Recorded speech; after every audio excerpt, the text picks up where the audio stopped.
We're announcing today the introduction of a constitutional amendment to define marriage in the state of Minnesota. The proposed constitutional amendment will ask voters to define marriage solely between one man and one woman. The public doesn't seem to change its attitude of wanting to be a player in the definition of what marriage is.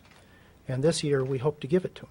We think it's time to take it to the people. Minnesotans have indicated that they want that opportunity, and we want to give that to them. And we want to give it to them in sufficient time to have a real dialogue about it.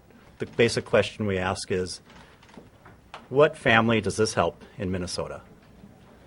Especially during this time of economic difficulty and crisis. How does this help a single family in Minnesota? I strongly oppose a constitutional amendment that would prohibit same-sex marriage. It already exists in existing state law, and I think to bind future generations from making their own reasoned decisions about what they think is appropriate is a big mistake.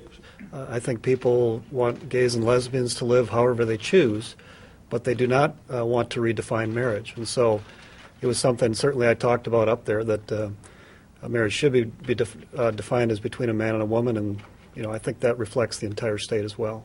These policy-type issues can wait till next year. We've got an entire legislative session ahead of us in 2012 that all of these kind of policy considerations can be dealt with.